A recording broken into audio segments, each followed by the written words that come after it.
This length of axon can be likened to a piece of fuse. The burning match under the axon represents an electrical event that generates an action potential. This event normally takes place at the axon hillock. Recall that to trigger an action potential, the electrical event must depolarize the axonal membrane beyond its threshold. That is, the membrane potential has to become positive enough to initiate the action potential, which is an all-or-nothing event. Once the membrane reaches that threshold, voltage-gated sodium channels open up, and sodium rushes in, as reflected in the upward deflection of the membrane potential.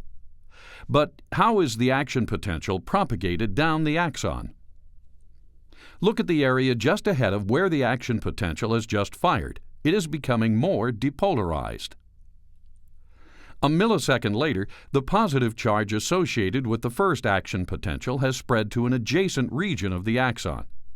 This area reaches its threshold, and this segment of axon fires an action potential. The area of axon that fired an action potential a millisecond ago cannot become depolarized now. It is refractory because its sodium channels are inactivated. In this way, the action potential propagates in only one direction, like a fuse.